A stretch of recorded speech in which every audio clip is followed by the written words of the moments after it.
اگر اس کا کوئی معاملہ مذہب سے اسلام سے ریلیٹ کرتا ہو تو اس کو بھیجا جاتا ہے علماء کونسل کے پاس.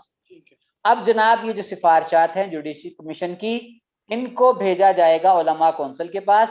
علماء کونسل اس پر غور و خوض کے بعد اپنی فائنڈنگز جو ہیں وہ بھجوائیں گی صوبائی کابینہ کو. لہٰذا اس پر جو فیصلہ ہونا ہے وہ تو ہونا ہے صوبائی کابینہ کا. اس سے پہلے میری بات ہوئی جو ہیومن رائٹس ہمارا ڈپارٹمنٹ ہے پنجاب کا, اس کے ڈپٹی ڈائریکٹر سے, ان کا بھی یہی کہنا تھا کہ ہمارا رول صرف اور صرف اداروں کی سفارشات جو اقلیتوں کے حقوق کے تحفظ کی خاطر ہوتی ہیں, ہم وہ متعلقہ اداروں کو پہنچانے کے پابند ہوتے ہیں. اور جو ون مین کمیشن تھا اس نے اپنی سفارشات جو نصاب سازی کے حوالے سے بھجوائیں, ہم پابند تھے کہ ہم ان کو پنجاب ٹیکسٹ بک بورڈ کو بھجوا دیں. ہم نے بھجوا دی.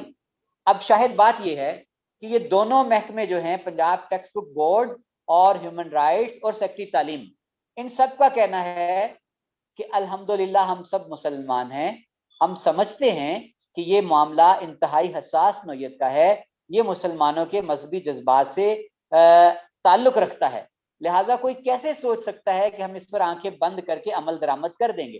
معاملہ صرف اتنا ہے کہ کمیشن نے سفارشات بھجوائی ہیں صوبوں کو, اب اس کے بعد ان پر امپلیمنٹ ہونا ہے یا نہیں ہونا یہ فیصلہ ہے صوبائی کابینہ کا. اب اس میں ایک پوائنٹ ہے جو ہم سننے والوں کو اور دیکھنے والوں کو بتانا چاہیں گے. انصار عباسی صاحب نے جو ایک فضا کریٹ کر دی پورے ملک میں, انہوں نے یہ تاثر دینے کی کوشش کی کہ جناب آنکھیں بند کر کے پنجاب ٹیکسٹ بک بورڈ کو لیٹر بھجوا دیا ہیومن رائٹس نے کابینہ کی منظوری کے بغیر. ارے بابا, کابینہ کی منظوری بیچ میں ابھی کہاں سے آ گئی؟ ابھی تو سفارشات کمیشن کی موصول ہوئی ہیں, عدالت کی موصول ہوئی ہیں, ان کو بھجوا دیا ہے پنجاب ٹیکسٹ بک بورڈ نے, اس پر علماء کونسل غور و خوض کرے گی, اس کے بعد کابینہ میں معاملہ جائے گا. ایک پوائنٹ اس میں, شعیب سڈل صاحب کی رپورٹ ابھی تک میڈیا پہ منظر عام پر نہیں آئی. جب تک وہ رپورٹ نہ آ جائے ہم تعین نہیں کر سکتے کہ انہوں نے الفاظ کیا لکھے ہیں. ابھی تک جو رپورٹ آفیشلی لیٹر کی صورت گئی ہے سیکٹری تعلیم کے پاس, انہوں نے اس کو سیکنڈ کیا ہے کہ اس میں الفاظ ہیں ریلیجس کانٹینٹ کو آپ نے ایکسکلوڈ کرنا ہے, کہیں حمد نعت کا ذکر نہیں آیا. تو یہاں یہ سوال پیدا ہوتا ہے کہ انصار عباسی صاحب نے یہ کہاں سے اخذ کر لیا کہ کمیشن نے اپنی رپورٹ میں حمد اور نعت کو سیرت مصطفیٰ صلی اللہ علیہ وسلم کو ایکسکلوڈ کرنے کا کہا ہے. ہاں, ان کا ایک پوائنٹ قابل غور ہے, اس پر غور کرنے کی ضرورت ہے. انہوں نے یہ کہا کہ کمیشن کے سربراہ شعیب سڈل کا یہ کہنا تھا, ان کی یہ دلیل تھی کہ اگر لازمی مضامین جو ہیں اردو, انگریزی, پاک سٹڈیز یا معلومات عامہ, ان میں مذہبی مواد اگر شامل رکھا جائے گا, اور جب آپ ملک میں رائج کرنے جا رہے ہیں ایک نصاب, تو وہ کہتے ہیں کہ یہ جبر گنا جائے گا کہ آپ اقلیتوں کو مجبور کر رہے ہیں مذہبی تعلیم دینے پر, یہ ایک ڈائریکشن ہوگی, تو یہ غلط ہوگا, اقلیتوں کے حقوق کے منافی ہوگی بات. اب ہم آتے ہیں اس کے دوسرے پہلو پر جو سوال آپ نے اٹھایا نا کہ حکومت کہاں ہے. انصار عباسی صاحب نے سٹوری بریک کر دی, انہوں نے کالم لکھ دیا. اب اس کے اوپر ایک سلسلہ شروع ہو گیا پورے ملک میں, الیکٹرانک میڈیا اٹھا لیں, پرنٹ میڈیا اٹھا لیں, ایک طوفان بپا ہے. بڑے بڑے کالم نگار, دانشور, اخبارات کے ایڈیٹر جو ہیں, اس پر اداریے لکھے جا رہے ہیں, کالمز لکھے جا رہے ہیں, اور یہ تاثر دیا جا رہا ہے کہ شاید حکومت نے عجلت میں کوئی غلط قدم اٹھا لیا ہے اور حکومت ابھی تک کہاں ہے ظاہر نہیں ہوتی. آپ نے سوال اٹھایا کہ اس معاملے میں حکومت کا رول کہاں ہے, تو وہ رول نہ آپ کو نظر آ رہا ہے نہ مجھے نظر آ رہا ہے. ابھی تک کسی ذمہ دار نے, نہ صوبائی وزیر اطلاعات نے, نہ وفاقی وزیر اطلاعات نے, چونکہ معاملہ صوبے کا ہے, صوبائی وزیر اطلاعات کو چاہیے تھا کہ وہ فوراً آگے بڑھتے اور اس معاملے میں حکومت کی پوزیشن کو واضح کرتے. بالکل صحیح. ویسے تو آپ دیکھتے ہیں میڈیا پر بڑی گن گرج ہوتی ہے, بڑے برستے ہیں اپوزیشن پر آ کر, لیکن یہ اتنا سینسٹیو معاملہ جو ہے, جو ڈائریکٹ مسلمانوں کے جذبات سے, مذہبی جذبات سے تعلق رکھتا ہے, ابھی تک اس ضمن میں حکومت کے اینڈ پر مکمل خاموشی. بالکل, آپ نے تقریباً ساری چیزیں کلیریفائی کر دی ہیں. سب سے پہلے علماء کونسل کی طرف جائے گا معاملہ, اور اینڈ پہ کابینہ کی طرف آئے گا. جو میں نے سٹوری پڑھی ہے اس سٹوری میں یہ کہا گیا ہے کہ بغیر کابینہ کی منظوری کے عجلت میں فیصلہ کر دیا گیا, اور استغفر اللہ ایسا ہوا کہ جس طرح سے امپلیمنٹیشن بھی ہوگی اور ساری چیزیں جس طرح سے سلیبس سے ایکسکلوڈ کر دی گئی ہیں. تو بالکل ہمارے جو میڈیا کے بڑے دانشور ہیں یا بڑے صحافی ہیں, ان کو بالکل ذمہ داری کا مظاہرہ کرنا چاہیے, کیونکہ یہ بڑا سینسٹیو ایشو ہے.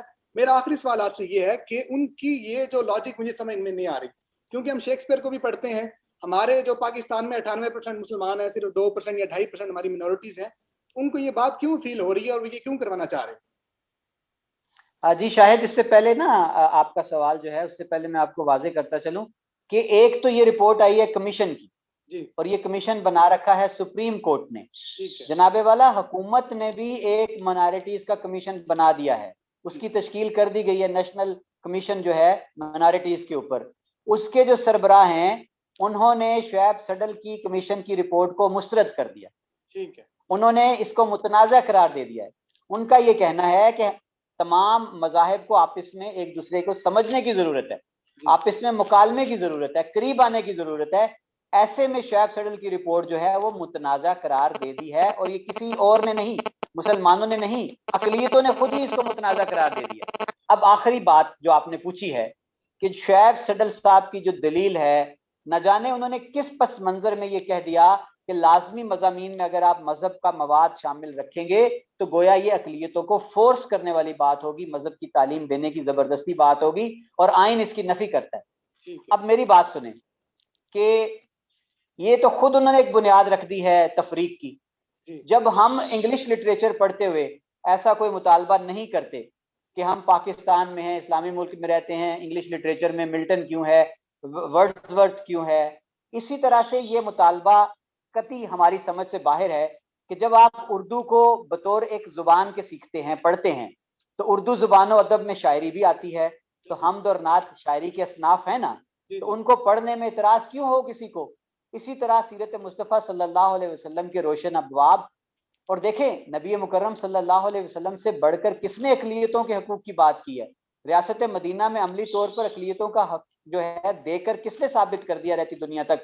تو میری سمجھ سے یہ قطعاً باہر ہے کہ ہمارے کورس کے جتنے لازمی مضامین ہیں، آپ بھی اسکول کالجز سے پڑھے ہیں، ہم بھی پڑھے ہیں، کہ اردو ہو یا انگلش ہو یا پاک سٹڈیز ہو، گن کر کتنے چیپٹر ہوں گے؟ 1 یا 2 یا 3 چیپٹر ہوں گے. ان چیپٹرز میں کون سا ایسا مواد ہے جس کو پڑھنے سے اقلیتیں جو ہیں وہ خود کو عدم تحفظ میں محسوس کریں گی؟ لہٰذا یہ لاجک جو ہے یہ سرے سے قابل قبول نہیں ہے. تو آخر میں صرف یہ کہنا چاہوں گا کہ اگر کسی ایجنڈے پر کام کرتے ہوئے یہ فضا بنانے کی کوشش کی گئی کہ جو ہمارا لازمی نصاب ہے اس میں سے جو گنا چنا مذہبی مواد ہے اگر اس کو نکالنے کی کوشش کی گئی تو ہم سمجھیں گے کہ یہ نظریہ پاکستان سے انحراف کی کوشش کی گئی ہے، اور یہ ایک ایسا ملک جو اسلام کے نام پر معرض وجود میں آیا تھا اس کے کروڑوں مسلمانوں کے جذبات سے کھیلنے کی بات کی گئی ہے. اور میں امید کرتا ہوں کہ ایسا قطعاً نہیں ہونے جا رہا، اور نہ ہی یہ کوئی کرنے کی جرت رکھتا ہے، کیونکہ یہ سراسر نظریہ پاکستان سے متصادم ہوگا. تو میں امید کرتا ہوں کہ شاید ہم دیکھیں ہمارے اس پروگرام کے بعد اگلے کچھ گھنٹوں میں حکومت کا کوئی وزیر، کوئی مشیر جو ہے وہ جاگ جائے، اور کوئی ترجمان جو ہے وہ میڈیا پر آ کر اس کی وضاحت کر دے کہ ایسا کچھ بھی نہیں ہونے جا رہا. اور میں آخر میں اپنے جو بڑے ہمارے بزرگ ہیں صحافی اور جو بڑے دانشور ہیں ان سے بھی یہ کہنا چاہوں گا کہ خدا را کوئی ہائپ کریٹ کرنے سے پہلے، سٹوری بریک کرنے سے پہلے تمام پہلو سامنے رکھ لیا کریں، آن بورڈ لے لیا کریں محکموں کو. کیا ہی بھلا ہوتا شاہد کہ انصار عباسی صاحب یہ سٹوری بریک کرنے سے پہلے، جس طرح میں نے موقف لیا ہے سیکٹری تعلیم کا، جس طرح میں نے رابطہ کیا ہے ہیومن رائٹ سے، انصار عباسی صاحب تو ہمارے بڑے سینئر ہیں، کیا بھلا ہوتا کہ وہ ان سب سے رابطہ کر کے پھر ایک سٹوری بریک کرتے، تو اس میں وزن بھی پیدا ہوتا. یہ عجلت میں انہوں نے ایک سٹوری بریک کر کے تاثر یہ پیدا کرنے کی کوشش کی ہے کہ خدا نخواستہ حکومت نے اس کا نفاذ کر دیا. بالکل بڑی خوبصورت گفتگو کی آپ نے انصار عباسی صاحب کو. سب سے پہلے تو دونوں چیزوں کا موقف لینا چاہیے تھا، ہیومن رائٹس والوں کا اور سیکٹری تعلیم کا. جس طرح آپ نے بڑی کلیریفائی کیا چیزوں کو، تو media fourth pillar of state ہوتا ہے، ان کو بڑی ہی ذمہ داری ان پہ عائد ہوتی ہے کہ ہائپ کریٹ کرنے کی بجائے انٹرسٹنگ سٹوریز کریں، انویسٹیگیٹو سٹوریز کریں، اور باقی جن کے کوئی نہ کوئی سیر پار مطلب پاؤں ہوں اور اس طرح کی سٹوریز نہ کریں جن سے ہائپ کریٹ ہو. تو سر آپ کو بہت شکریہ، آپ نے ہمیں وقت دیا ہے. تو امید کرتے ہیں کہ انشاءاللہ کوئی منسٹر آ کے پی ڈی ایم کے چکروں سے باہر نکل کے اس ایشو پہ بات کرے گا اور عوام کو اعتماد ملے گا. آپ بھی امید کریں، انشاءاللہ ہم بھی دعا گو ہیں کہ ہمارے منسٹرز کو اللہ تعالیٰ توفیق دے، اور جو عوام میں ایک عجیب سی کیفیت ہے، ایک عجیب سی سچویشن پیدا ہوگی اس معاملے پہ لے کے، تو اس کو کلیریفائی کرنا بہت ضروری ہے. سر بہت شکریہ آپ کے وقت کا. بہت شکریہ.